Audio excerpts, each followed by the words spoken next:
एक communist party और Congress party Kerala में भी चुनाव लड़ रहे हैं, बंगाल में भी चुनाव लड़ रहे हैं। केरल में वो कुश्ती करते हैं, बंगाल में दोस्ती करते हैं। ये बंगालियों की बुद्धि को चुनौती है कि नहीं है? बंगाल की बुद्धि को चुनौती है कि नहीं है? ये बंगाल की बुद्धि का अपमान है कि नहीं है?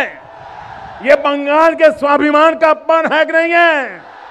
जवाब दे कम्युनिस्ट पार्टी और कांग्रेस के लोग कि केरल में तो आप एक दूसरे का सर काटने वाली लड़ाई लड़ रहे हो और यहां पर्दे के पीछे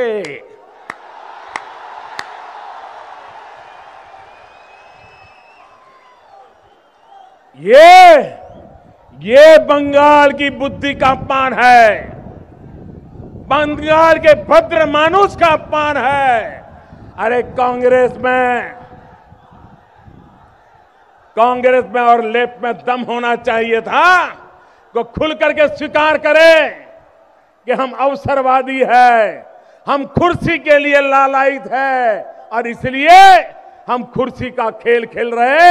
हमें बंगाल से लेना देना नहीं, हमें केरल से लेना देना नहीं, हमें तो हमारी कुर्सी से लेना देना है। ये जरा घोषित कर दो। और दीदी को भी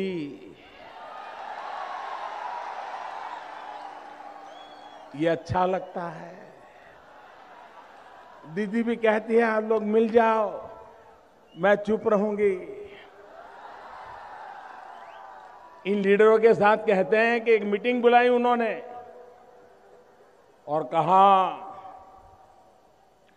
बंगाल को कांग्रेस से खतरा नहीं है, बंगाल को कम्युनिस्टों से खतरा नहीं है। अगर बंगाल का कोई दुश्मन है तो ये भाजपा वाला है, भाजपा वाला है। हम लोग तो कभी ना कभी मिल जाएंगे, ये कभी हमारे साथ मिलेगा नहीं। इस चुनाव में उसको परास्त करो। भाइयों बहनों, ये तीनों इकट्ठे होकर के भारतीय जनता पार्टी को रोकने के लिए ताकत लगाए हुए हैं। मैं आज बंगाल की जनता से आशीर्वाद मांगने आया हूं कि मुझे बंगाल को बचाना है, आप हमारा साथ दीजिए।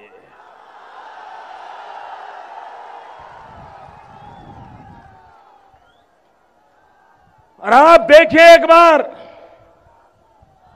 बंगाल की विधानसभा में हम पहुंचे नहीं कि इनकी परेशानी बढ़ी नहीं। आप देख लेना, आज तो इनकी मिली भगत है, कोई किसी को कुछ कहता ही नहीं। ये चल रहा है 5 साल से।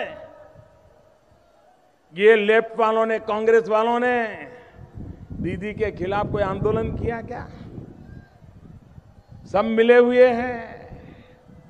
एक अकेली भारतीय जनता पार्टी पिछले 5 साल में भारतीय जनता पार्टी के कार्यकर्ताओं को जिस प्रकार से मारा गया, लहूलुहान कर दिया गया, जेलों में बंद कर दिया गया, यही बताता है कि अगर इन लोगों को डर है तो ये ईमानदारी का डर है, सात्विक ताकत का डर है, बंगाल के समर्पित नौजवान लोगों का डर है उनको।